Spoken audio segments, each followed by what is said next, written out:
Through a Scottish Prism, the programme that is unapologetically pro-Scottish independence and anti-Westminster rule. Everything we say here is viewed through a Scottish prism. Brought to you by Barhead Boy. Hi folks, and welcome back to Through a Scottish Prism. I hope you and yours are well.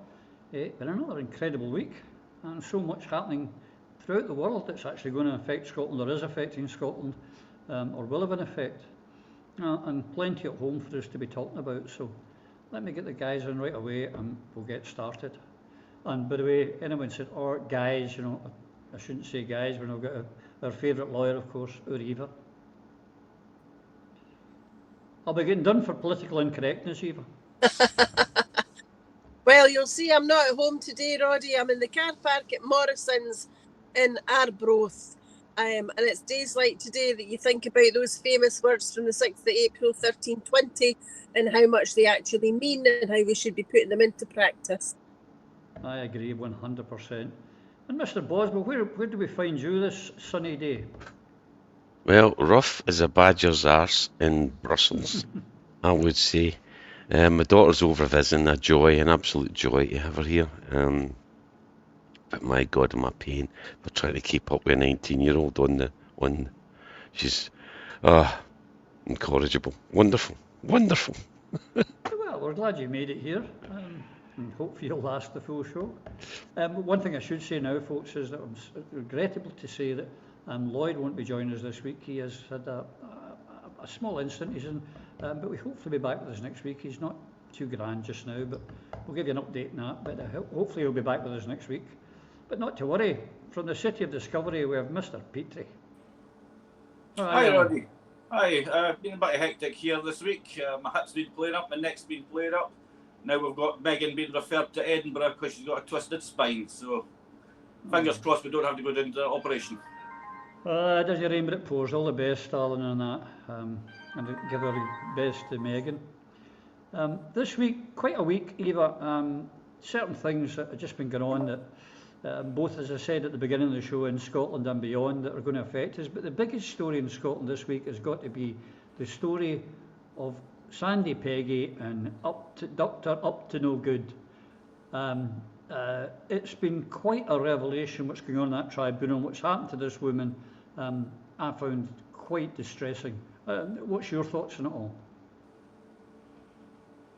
I probably have a slightly different perspective on this than many of the viewers, Roddy, because when you work in the law, you understand that when you get into a contentious set of circumstances and you have an evidential hearing, quite often the verbal and the written evidence that actually transpires becomes different from what you anticipated it might be. And that is certainly to an extent what has happened here. The case, as you know, is about a woman who has worked in the NHS for 30 years, a highly experienced nurse, a highly respected person within her profession, who objected, in my view, absolutely correctly, to a man using the female changing room. The case, though, has developed into something different from that, and it's turned into a cause célèbre because Sandie Peggie, the claimant, has been put through the mill by NHS Fife and by NHS Scotland, because it seems to be the case that the legal advisors of NHS Scotland have been assisting and advising NHS Fife. So it means that this case has developed from being about the individual circumstances of one woman and one man and turned into a statement about the direction within which Scotland and Scottish public life is travelling. And it is a very, very poor show when we regard the evidence that has come out to the effect that one man believed he was entitled to bully his way into the single-sex spaces of women, and he was backed up and supported, and it seems that his voice and his claim was amplified by NHS Fife and by NHS Scotland at every turn. And this case is costing hundreds of thousands of pounds in legal expenses for Sandie Peggie and for NHS Fife and for NHS Scotland. The lawyers who are representing NHS Fife are at the same time representing the case and the interests of the male doctor. And in my view, as a professional, there is something there that needs to be considered in the context of in whose interests are NHS Fife forming, in whose interests are NHS Scotland spending our money, because they seem to have taken on the mantle of the doctor, who's the man who had no legal right to be in the women's single-sex changing room in the first place. He was there because he self-identified as female and because his boss said he could. Not because the law said that he could, not because women said that he could, but because him and his boss decided that he would inveigle his way in there, stay there, and you got to the ridiculously farcical position where Sandie Peggie, a woman of, I think, 5'4" is standing outside in the street, not looking for publicity, but knowing that her photo would be taken and publicised. And the man comes to the tribunal surrounded by a gaggle of half a dozen supporters trying to hide the fact that he's over 6 feet tall with big hands like shovels. You know, a man's physique, a man's presence, great big hulking bloke who used to be bearded, going bald, evidently male in every aspect of his persona. And this is the person that NHS Scotland think has the right to bully his way into a women's changing room. Scotland in 2024, when these events were argued about, 2025, when we're appearing in a tribunal discussing the evidence and looking at this, Scottish civic life, Scottish public life, Scottish public services have been absolutely ruined and made a laughingstock of the world as the result of the beliefs of Nicola Sturgeon and those around her who remain influential today. It is nothing short of an appalling disgrace and a stain on our law, on our legislative processes and on our public services. Yeah, indeed. I just put up the picture a minute ago of Beth Upton. What is it about Beth's?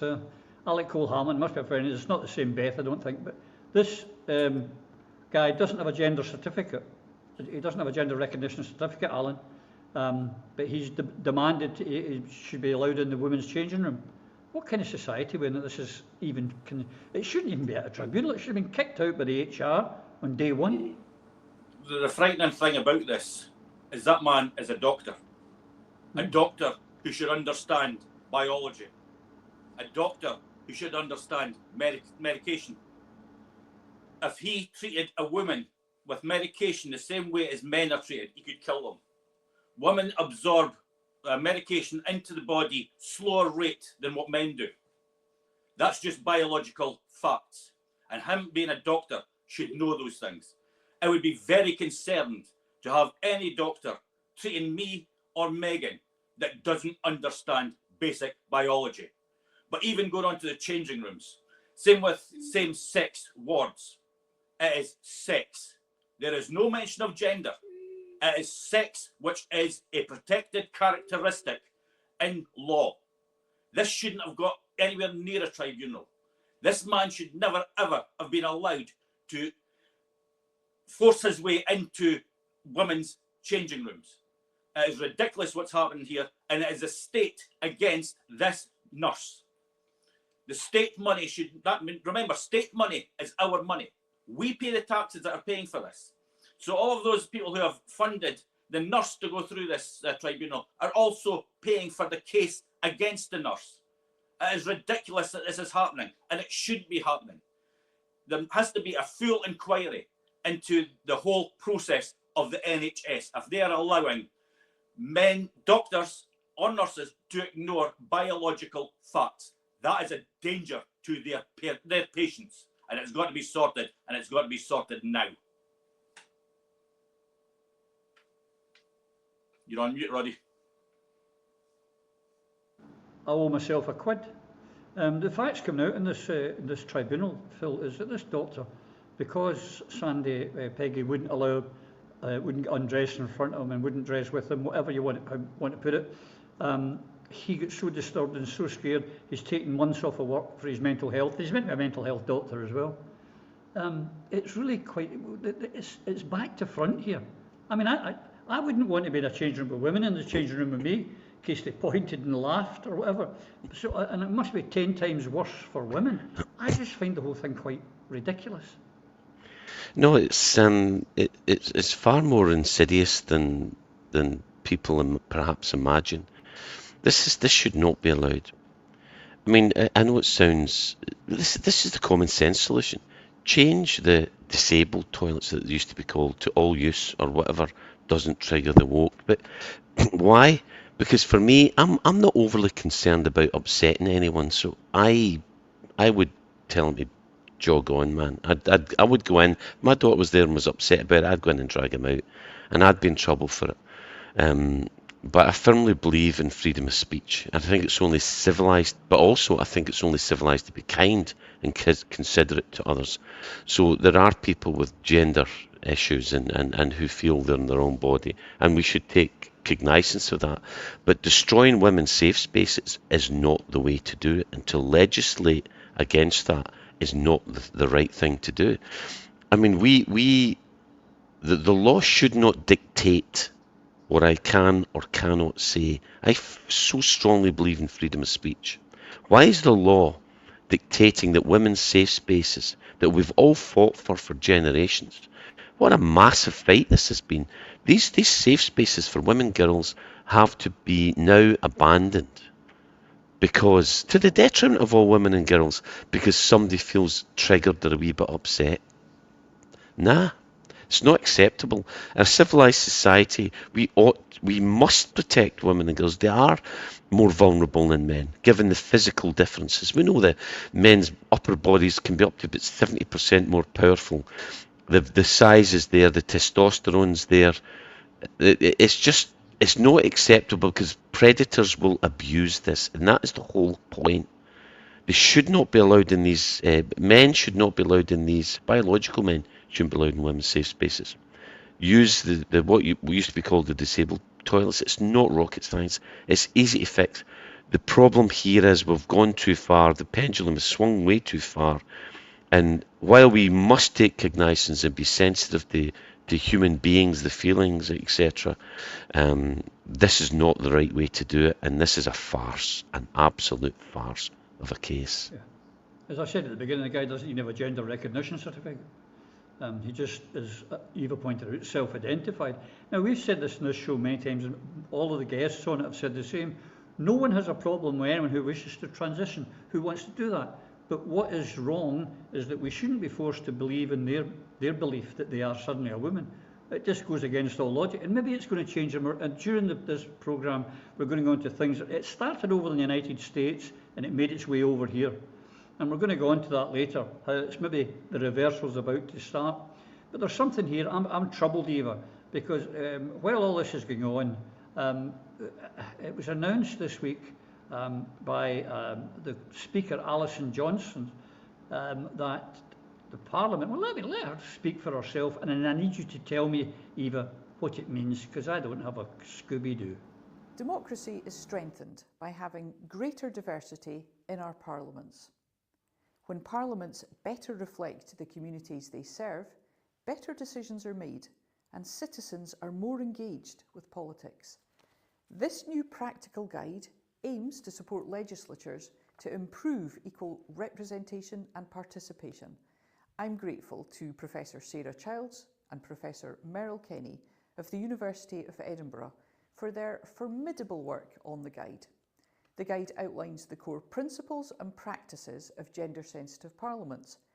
It looks at how parliaments can evaluate progress and support more equal representation and participation. So, Eva, what does gender sensitising mean?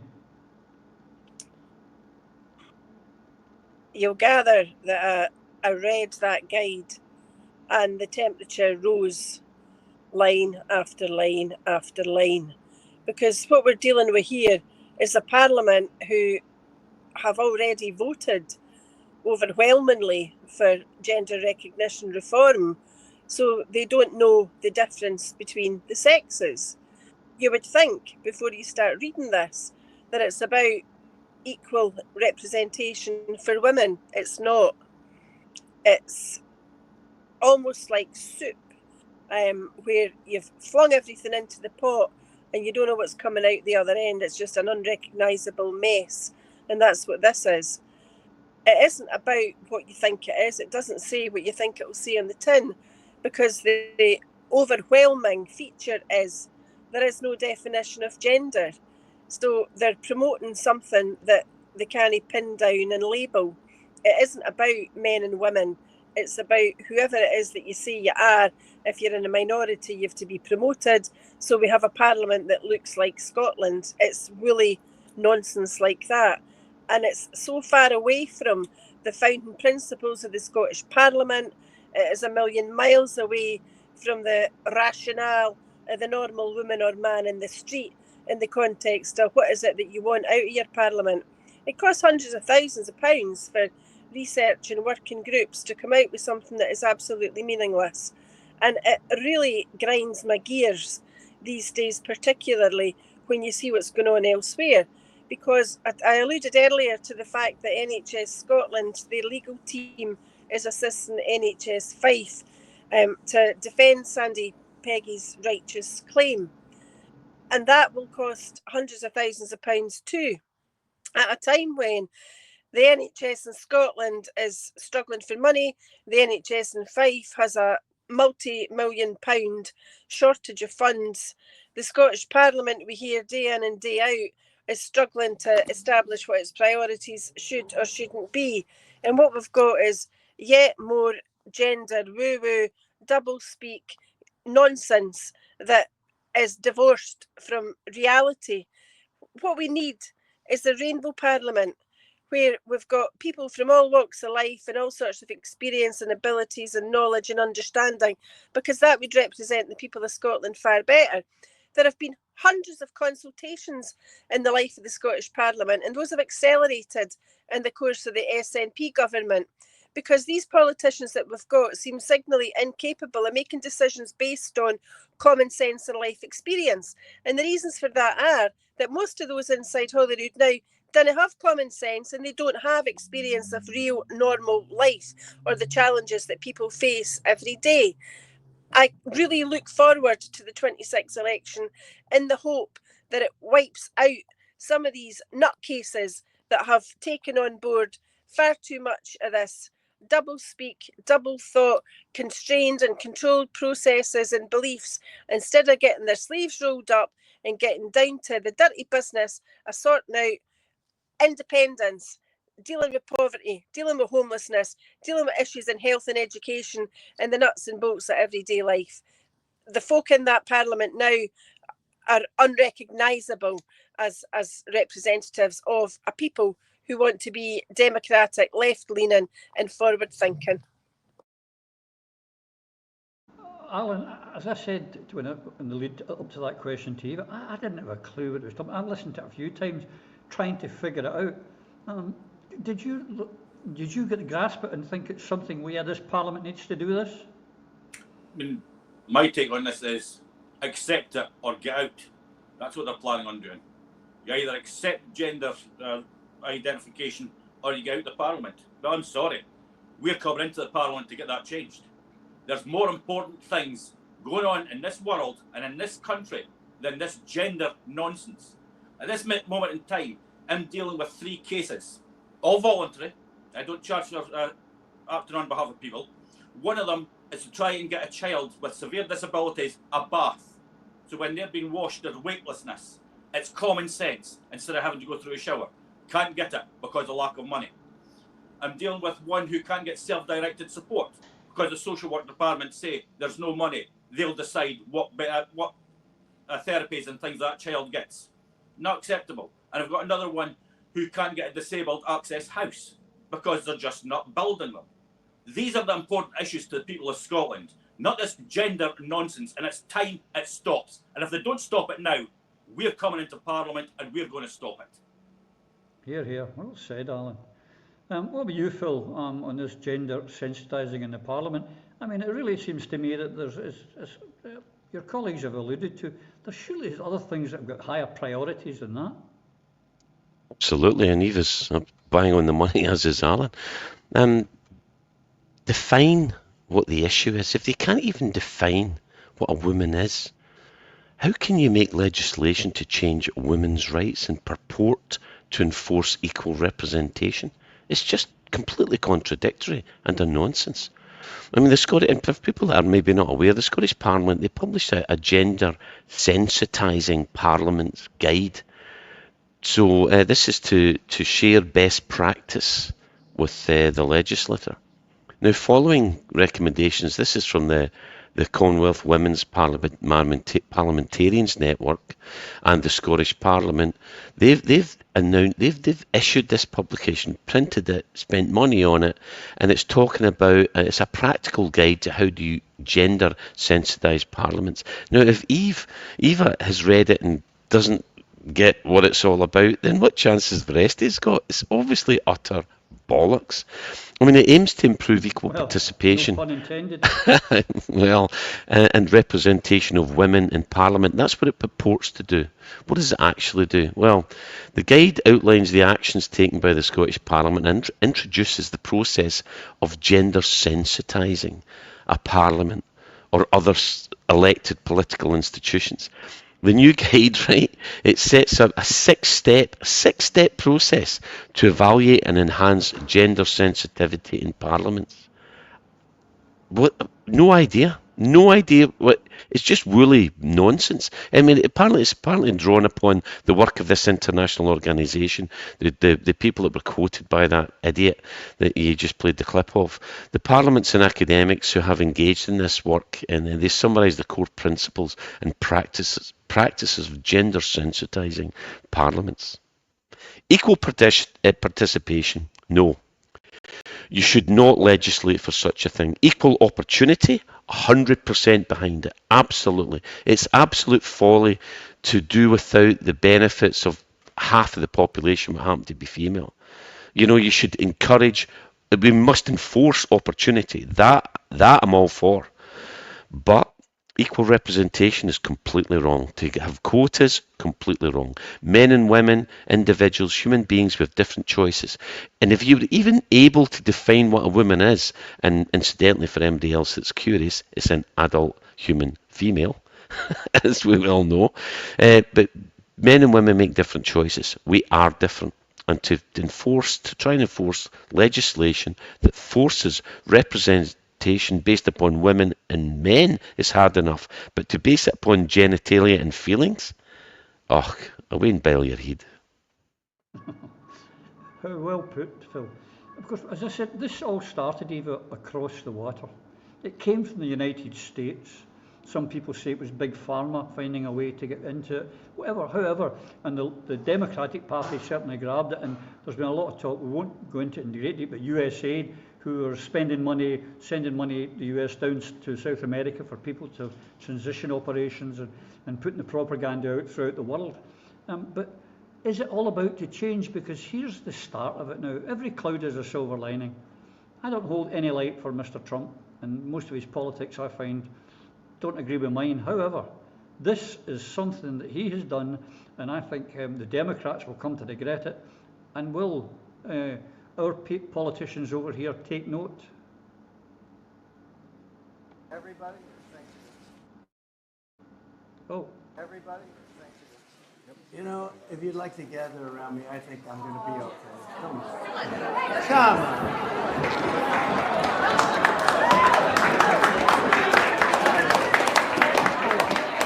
on. Secret Service is worried about them. If we have to worry about them, we have big problems. Okay, do you want to do this? Watch what I do, and then I'm going to give you some pens, okay? You ready? What a nice picture this is, huh, Governor? You ready? We'll do a good job. Wait, let me press that. I want to make this a really good signature, because this is, this is a big one, right?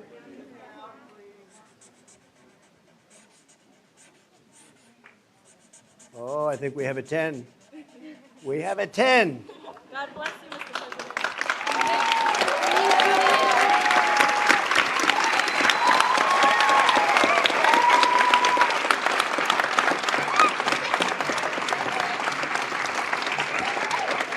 Pretty good, huh? I see that. Okay?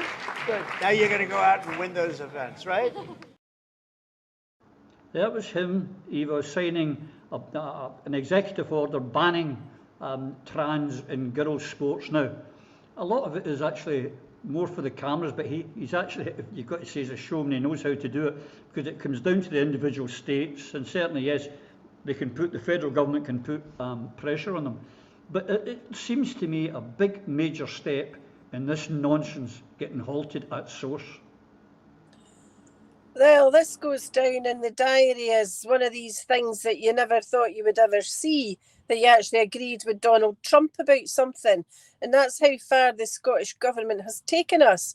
They had us in the course of the gender recognition reform legislation agreeing with Tories, and they had the women's movement, Women Won't Wheesht, lauding the fact that it was a Tory Secretary of State for Scotland that came up with the Section 35 to get rid of the gender recognition legislation that the Scottish Parliament had passed.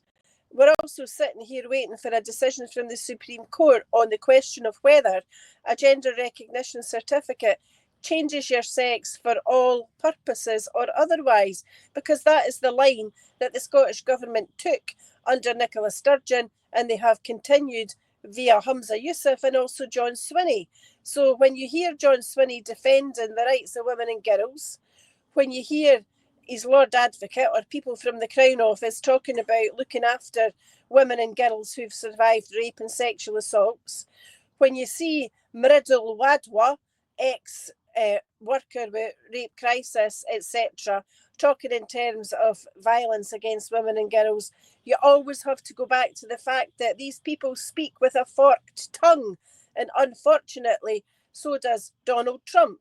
But for the time being, what he's done can only be regarded as positive, because what he's saying is you should have sports for women and sports for men, and sports, like so many other things in life, require for safety and for dignity to be segregated by sex, not by gender.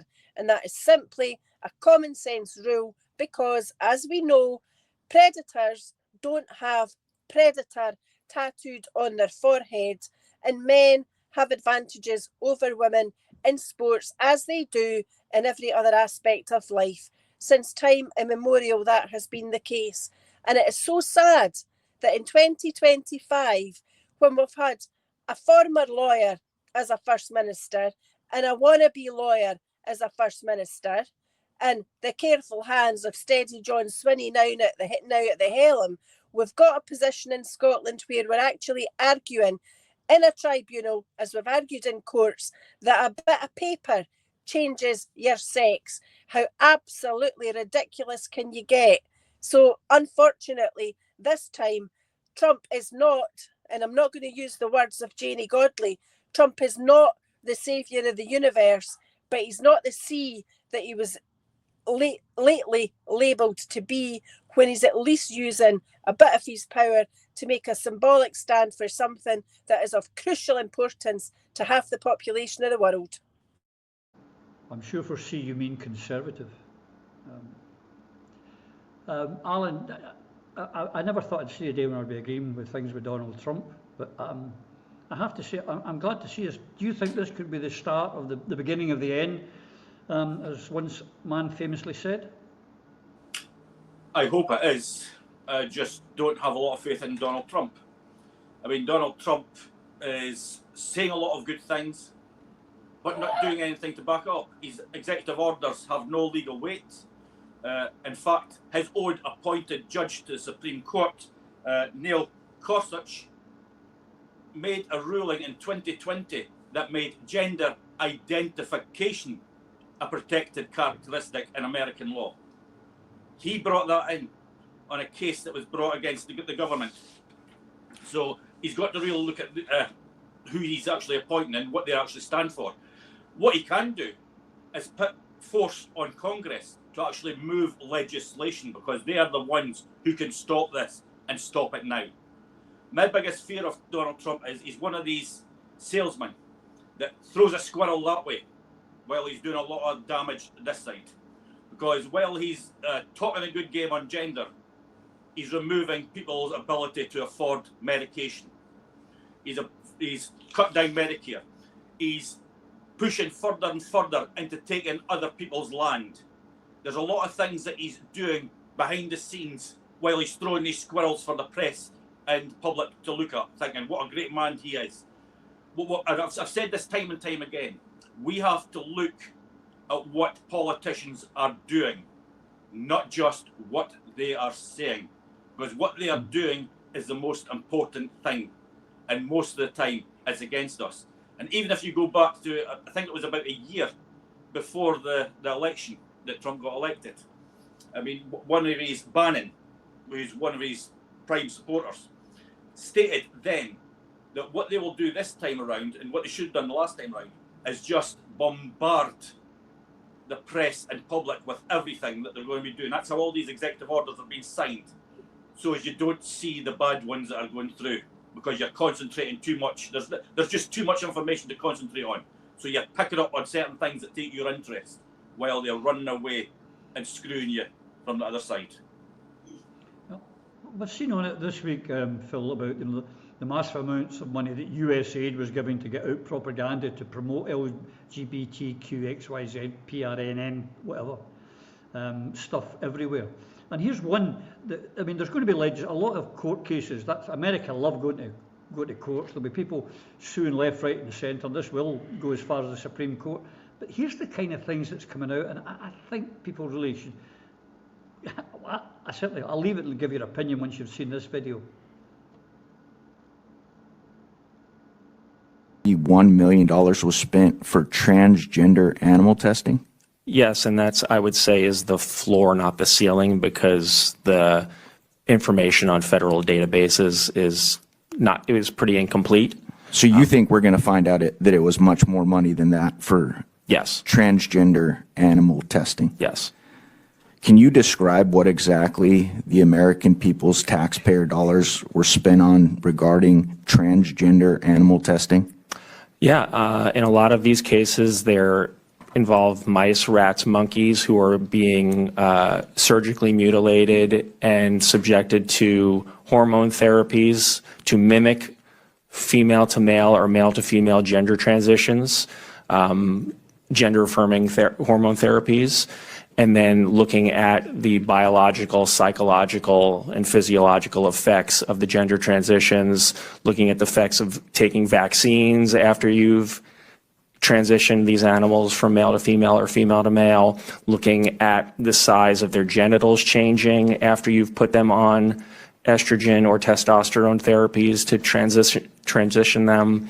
And in the case that the chairwoman, the example the chairwoman gave, there was a $1.1 million grant to give female lab rats testosterone to mimic transgender male humans and then overdose them with this party drug to see if animals who were taking female animals taking testosterone were more likely to overdose on the sex party drug than animals who were not taking testosterone. Mr. Goodman, are many of these taxpayer-funded animal studies? I'll stop it there, Phil. I mean, when I saw this video, I mean, I was absolutely gobsmacked that money would be spent on that sort of thing. I had thought in my lifetime, after Mengele and Auschwitz doing live experiments on children, I wouldn't see anything as bizarre again. That I find extremely scary. Yeah, the issue, however, of animal testing is a contentious one, but you have to talk about the difficult issues. That's what politicians are supposed to do, and they're supposed to address them. Animal testing in medical research has a place. Like it or lump it, it has a place. That there are genuine individuals who want to transition, who need to transition, then why should they be denied the same safeguards by animal testing as anyone else? And this is a wee bit perhaps contentious, and I mean, obviously we have our own issues. I think we shouldn't self-identify. We're all on the same page there, but there are genuine people who should be allowed to transfer, as we've all change their gender, as we already agree. and to put the safeguards in place, the same safeguards that are in place for most other medications, i.e. animal testing, as contentious as that is the right thing to do for me. I know that sounds a bit crazy. Another point, Eva's points I take some issue with. Men and women have advantages. It's not men having all the advantages all the time. Women live longer. More men die in war. Of the 1.1 million dead in the Ukrainian war, by a massive amount, it's mostly young men. There's more men in jail. It's mostly men that died by suicide. It's mostly men that are out in the street. And a more glib point, women can have multiple orgasms. You're still moaning about it. Sorry, that's maybe a bit of a, I'm going to get pelters for this one, 100%. But you know what? These are issues, and we've got to talk about the difficult things in life. Men and women are not the same. We're not equal. We should have equal opportunities, as we've touched on before. Absolutely. Anybody who doesn't believe in equal opportunity is wrong. Trump, I dislike what I don't think the Scottish Parliament or Trump should be legislating about men and women. The only thing is the woke legislation that's put in place that can't even define what a woman is wrong, and the destruction of women's spaces is wrong. So Trump legislating to get rid of some of this is good, but he will go too far. This is the problem with reactionary. The pendulum swings too far to the left, too far to the right, and he is also damaging the support that is there for genuine trans people.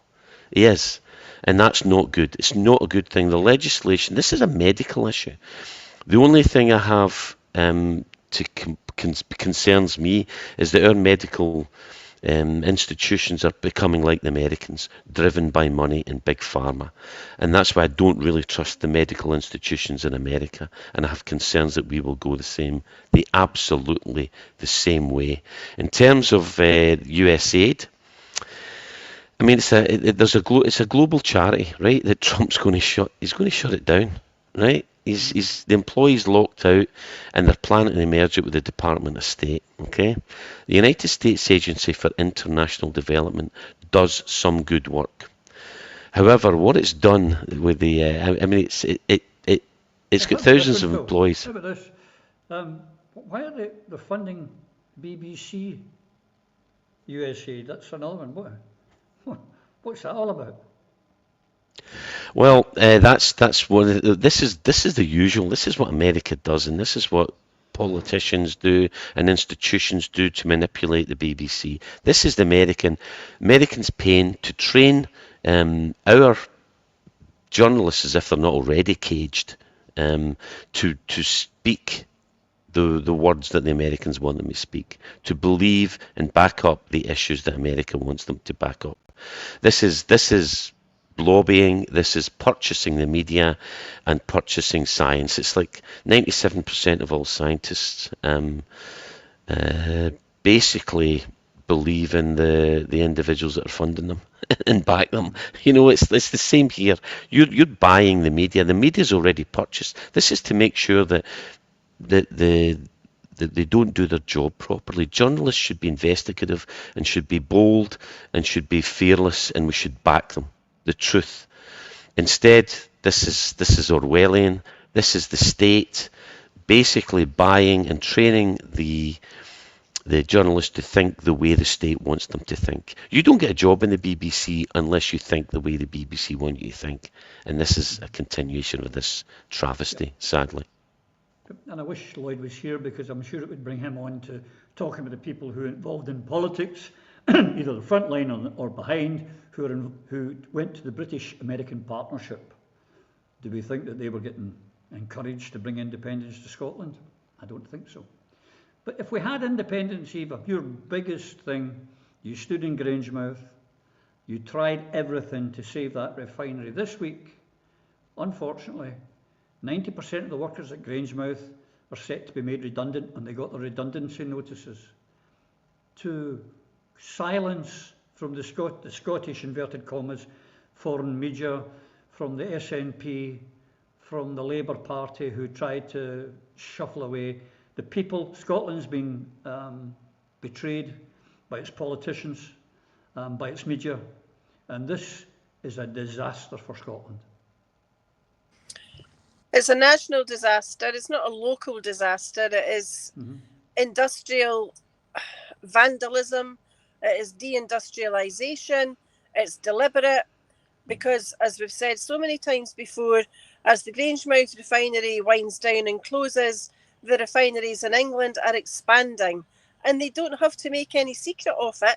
The English refineries have been issuing press releases for the last year and a half, explaining how they're looking forward to the expansion in their trade, the expansion in their premises, the expansion in their abilities.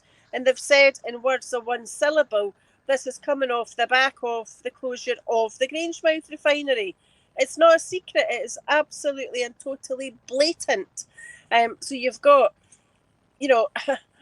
Ineos, Ratcliffe, the British government funding football stadia over the Grangemouth refinery, sending money and guaranteeing money to Belgium over the Grangemouth refinery. Because after all, what does it really matter? It's only Scotland, it's only North Britain, it's only an outpost of the British Empire. But what it'll be the same devastation as we saw in the Thatcher years, in the coal mining industry, the steel industry, you name it. And the people of Scotland need to learn to do better. And to demand better. We've got Brian Leishman, the MP, my opponent in last year's general election. I've said before, and I'll say it until I'm blue in the face, he sat there at the hustings in Alloa, he sat there at the hustings in Grangemouth, and he said, watch my lips. Voting Labour will save Grangemouth. Now, he either said that because it was his opinion, or he said it because he was given guarantees by the Labour Party. Which is it? Who this time is speaking with forked tongue? Was it Brian Leishman on his own, shooting his mouth off, or was he doing it because he was authorised by his bosses to do it? Who reneged? Was it Brian who made it up, or was it his bosses who made him a promise? He was so gullible, he took it in and he believed them, and they've let him down. Or is it something different at play here? Because it makes no economic sense, no social sense, no political sense to shut the Grangemouth refinery, but it makes social, economic and national sense to improve and repair it and keep it going. Because the alternative is, in terms of saving the planet and a just transition and everything that goes along with a nice new fancy vocabulary we're meant to use, because we're going to be friendly about the only planet that we've got at the moment, the alternative to shutting Grangemouth is that the oil that has to be refined there has to travel somewhere else to be refined. I said last week it's been refined to an extent in China. That'll only continue, but it'll go south to be sold back north again.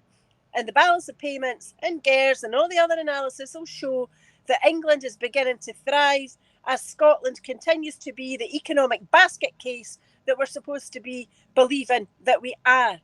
It's high time, beyond high time, that John Swinney and Kate Forbes, who appear to believe that somehow they've got a great independence plan, it's high time they sat down and spoke with the movers and the shakers in the independence movement that have got brains that know how to get us out of this cesspit that is the union. They should start with Alec Neil, follow up with Jim Sillars, speak to Robin McAlpine, speak to Anne-Marie Ward, talk about housing, the economy, poverty, social care, the health service, all the things that need to be fixed, which will only be fixed with independence. When we control our resources and we use the Scottish resources that we have to make Scotland a better place and not be constantly bankrolling Westminster and watching our resources being bled dry. We said in the 70s it's Scotland's oil. Well, it's still Scotland's oil and Scotland's gas and Scotland's wind and Scotland's wave and Scotland's whiskey. And it's high time the people of Scotland got that benefit for Scotland. Yeah, indeed. And of course, our Labour government want us to have, we export 25% of England's energy, but they want us to have nuclear power stations in Scotland because England needs more. We don't need them, but they want us to have the nuclear power stations. They want us to have the radioactive waste in our land. They don't want it. If you want it, put it at source, put them in England. We don't need them, we don't want them. This other thing, and compliments to the Alba party for this one, and Eva alluded to it.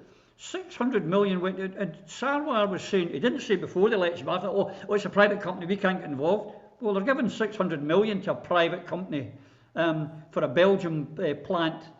The same Mr Ratcliffe who's getting money, 120 million spent in and around Old Trafford, Alan, to help the Manchester United Football Club. But it's a private company. Heathrow's getting a third runway, which the government will fund like heck. It's a privately owned company, except when it comes to Scotland, we have to go to the wall.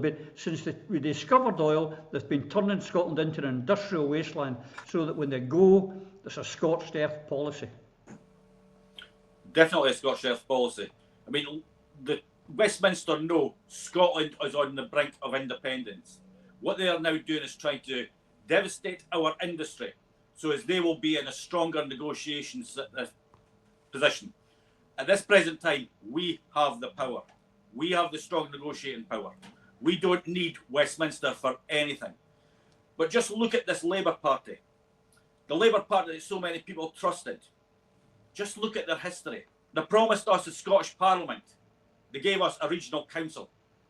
They promised us free care for the elderly.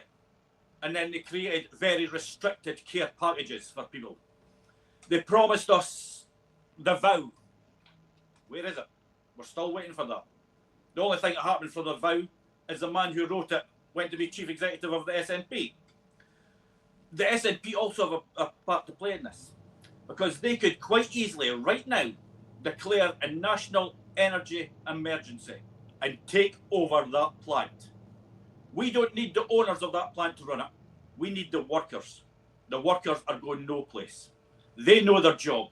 They know what's required of them. And they can save this plant if the Scottish Government gave them their backing and took over this company here and now. Not a compulsory purchase order, just take it over. We are in an energy emergency, and let's run this plant and start investing into it and make it the most beneficial refinery, not just in Britain, but in Europe and the world.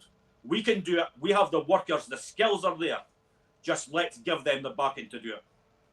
Indeed, and here's the other thing I would say. You know, we kill all the unionists. We get unionists who watch here, and usually snidey wee comments, folks, so you can see it when you're watching it on YouTube. But here's the thing for them. The refinery workers throughout the UK and Unite and all the different refineries, if there was solidarity of the workers, they would be out on the streets supporting the Grangemouth workers. They're not. They're waiting to steal the jobs and to steal the work.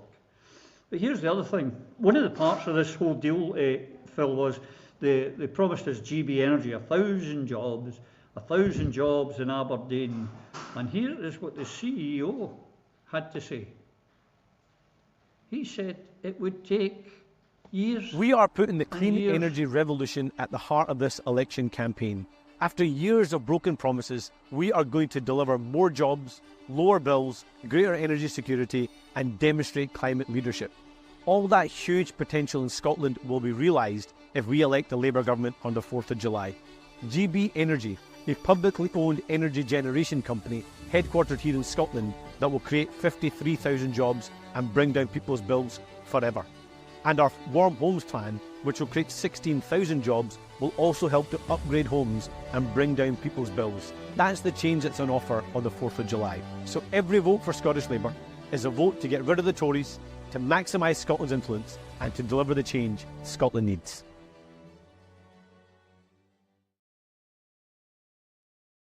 Have you ever heard so much nonsense? And what have we said?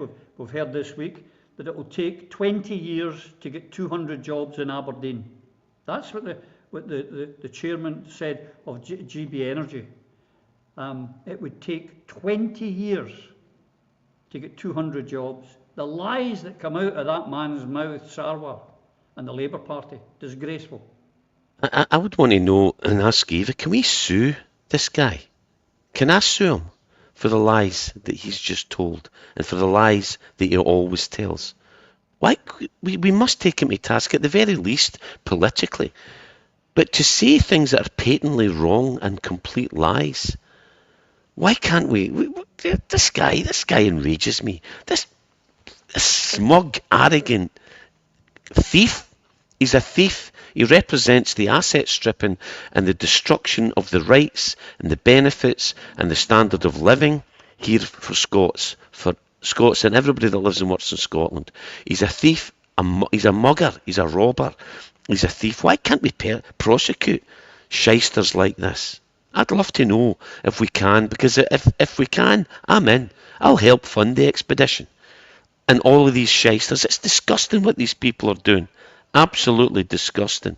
So, no, it just enrages you. And Eva's right again. Sellers, Ward, and the like, these are the people here that we should be listening to. The problem is that the SNP have become just like the rest of these parties, just like this shyster here that we just listened to. And it's going the same way. It's fallen into the same traps. It thinks the way that the establishment parties think, because it has become of itself an establishment party. And this is the 600 million, it's a loan guarantee, right, that the British government, for a Belgian petrochemical plant that INEOS was involved in. And it was raised during the Treasury questions recently. And Rachel Reeves has been challenged quite rightly. Why are you funding this instead of saving jobs in Scotland? The answer, if she told the truth, is because Scotland does not matter. It just doesn't matter. And the only positive here, when Ravenscraig was closed. Remember the Proclaimer song, Bathgate no more, etc. The only thing I hope here will persuade more Scots to vote for independence. And this is why it's a travesty for me that the SNP haven't got their act together, have not faced the facts that they are become the problem, not the solution. And instead of being radical, instead of doing what's best for the people of Scotland and unifying, they think, they act, they operate in their own self-interest. And that's the betrayal that the SNP, the current SNP club, and I'm still in touch with a few, I've still got some friends there, I disagree with them, some people I like, but they are become the enemy. They no longer represent and support us, and we should take them down as soon as we possibly can. But it's like the wee guy at the end in George Square, where we all felt the same way after we lost in 2014. Bring it on. This destruction, the asset stripping of Scotland continues, and the rest of the UK for that matter, for the now destroyed principle, the abuse that was our system. It was a good system, capitalism, I still believe in, but it's being completely abused, and it is now destroying. It doesn't work for the people. Since 1978 in America, wages in real terms stopped rising. That's what made America what it was.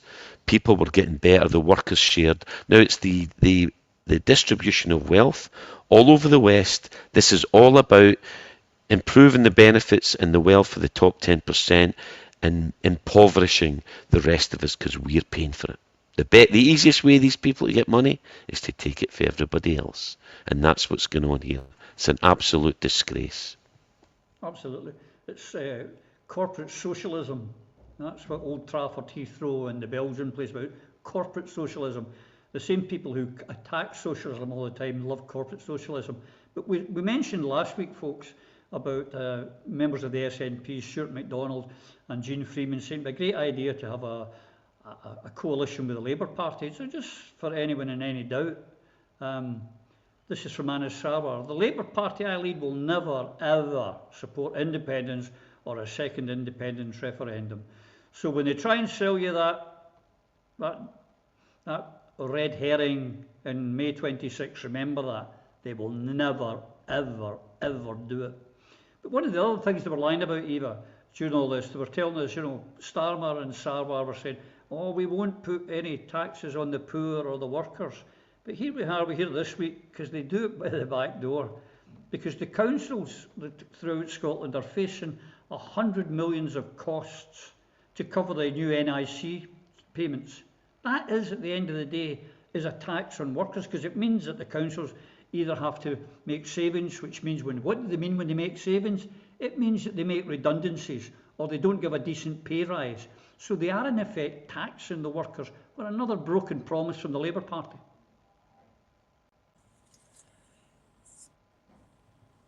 When Phil was speaking from his heart there, it really got me going, because He was talking about politicians being thieves and can we sue them?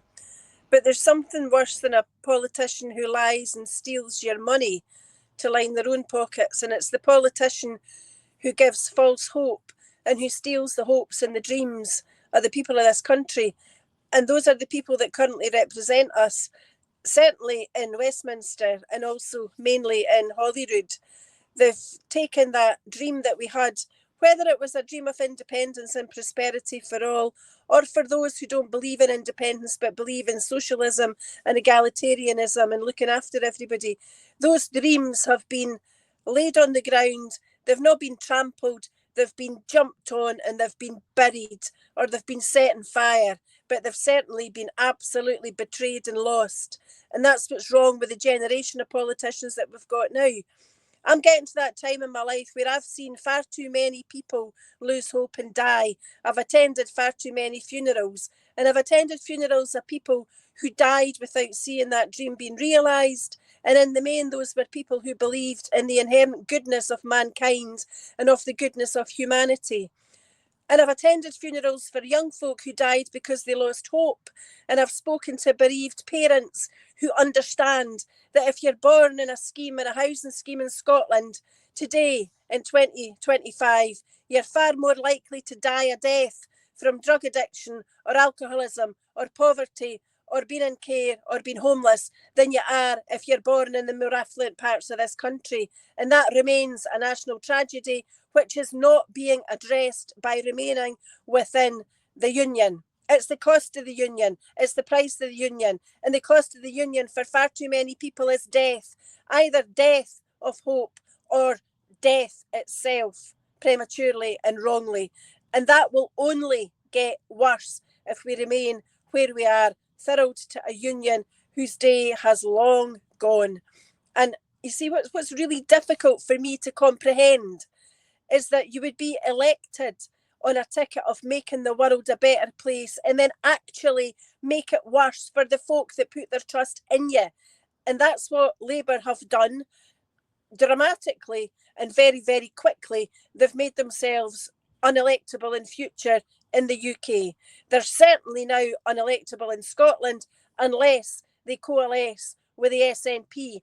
And to even be thinking about that and to know that the SNP are thinking about that so that they can hold on to power in a devolved assembly is anathema to the founding fathers of the independence movement and to everybody that ever stood in George Square, whether it was on the 17th of September 2014 or before or after that. This country was bubbling and soaring and flying with a dream of independence, and that's where we should be again now. We should be grabbing that with urgency and with desperation so that we can say we're building houses, we're building hospitals, we're paying nurses the wages that they should have, we're employing the teachers to teach our children French and German and Spanish, and we're teaching our children at school biology and physics and chemistry so they can go to Scottish universities and they can qualify and come out and teach the rest of our population. That's what we should be doing. It's what we can do when we do it by ourselves. And by God, we need to get that done now. We sure do.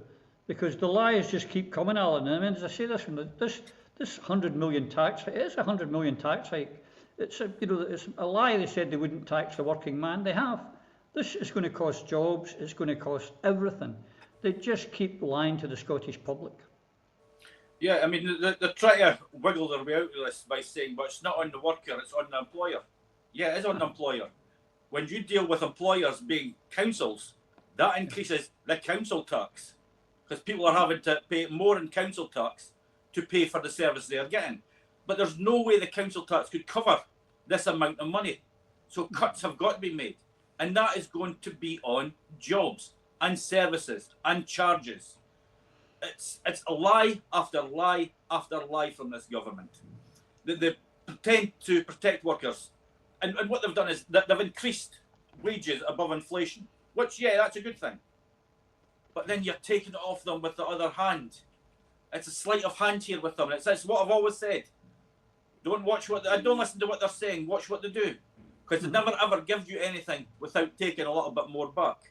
But the ones that are suffering are the poorest and most vulnerable within our society, because they are the ones who will be affected by these cuts. My own area is facing cuts of 2 libraries, 2 community centres, a school. Now, libraries are not just about lending books anymore. People who are unemployed, that is their only access to the internet to get their universal credits, to comply with the legislation, because everything is done online with them. They could lose their money because they have not had access to the internet. Those services are now being cut because of Labour's mismanagement of the economy. They cannot be trusted. They cannot be trusted in Westminster. They certainly cannot be trusted in Scotland. I mean, Anas Sarwar, how do you know he's lying? His lips move. It's as simple as that. I mean, he promised to save Grangemouth. He didn't. He promised to compensate waspy women. He didn't. He promised that they would not remove the cold weather payment. He did. Labour cannot be trusted. And to be honest with you, very, very few politicians can. And that is why in 2026, this election has to be independence, nothing less. You vote for the candidate who will push forward independence and deliver it, not fill their own pockets. That's what we've got to do in 2026. Correct. Independence for independence. But it's not just the councils, Phil. We've also got the NHS is a huge employer. They've got this massive, now they're already struggling with the previous Labour PFI stuff. They're still paying fortunes for hospitals that were, they should have been built with public money, but was given to the private sector. So that's on the NHS budget. And now this NHS hike, it's never mind just the Labour. No unionist party can be trusted in Scotland. No, no, it's absolutely true. And what you were talking about earlier is bang on the money. I mean, is this the NIC, the hikes that we've got, so you don't tax the poorest in society? It's terrible that, I mean, the councils have been left with a near 100 million bill to mitigate the increase in national insurance imposed by Westminster and the local authority. It's what Trump's doing in America. He's passing the pain onto the people through transferring funding and destroying funding from the national government and forcing it onto local authorities with ever decreasing amounts of taxation and funding and support that they get. So you cannot improve services if you continue to reduce money in real terms. That has been going on since 1978 in America and in the 80s in Britain, or in fact probably even before. You cannot. It's physically impossible. Ask any business person. If you're providing services for a price and real terms, costs go up, but your input and the money and the funding you get for it does not, how can you improve services? You absolutely struggle to even maintain them at the standard they're at. And we've seen this now, the gradual deterioration, and it's accelerating. The crash that's coming will do a hell of a lot of damage, and who's going to pay for it? The working poor. How is that even a term? The working poor. This reminds you of poorhouses in Victorian times and before that. That's where we're headed right now. The rape and pillage and of the asset stripping of what was a pretty decent economy. It's down the tubes. Things are going to get really, really bad, and it's going to get nasty. And too many people are suffering. The poverty, as Eva talked about earlier, poverty's the problem. That's why people die young. That's why people suffer. That's why suicide's high. That's why people lose hope. And to hell with the politicians that are responsible for that. And for me, that is every single politician. I'm struggling to find someone that doesn't play the game. And the dichotomy here is, and I've discussed it with many of my ex-colleagues in politics in the SNP, how do you change it? You cannot come in. We have radical ideas, we have passion, and we want to change it. And we want to do what's right for the people of Scotland. And many go into politics like that. The tragedy is, it turns your head. And too many of them now are institutionalised. People who went in to independence, to SNP, to fight for the people, now are focused on keeping... It's staying in the game. Their justification for snouting the trough is you need to be in it to win it. That's the justification you get from people who I used to go on really, really well with, and some of whom I still really like, good, decent people, but they are betraying us. They're selling us out.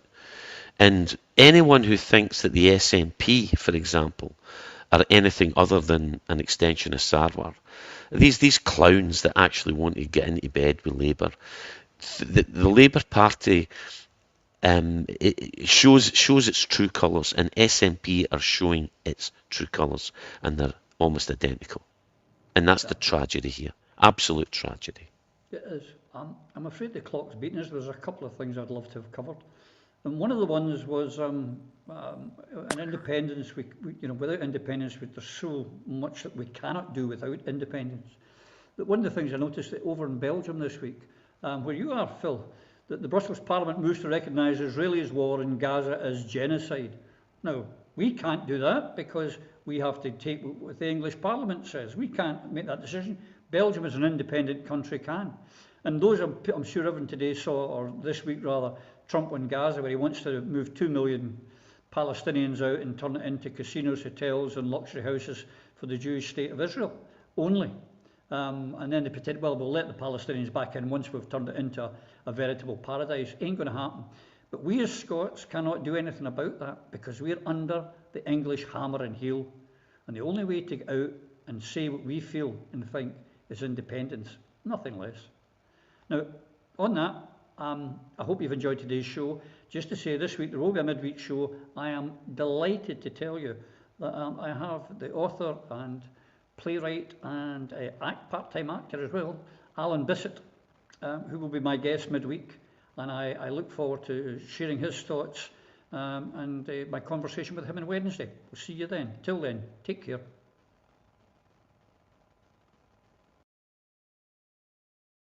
Through a Scottish Prism, the programme that is unapologetically pro-Scottish independence and anti-Westminster rule. Everything we say here is viewed through a Scottish prism. Brought to you by Barhead Boy.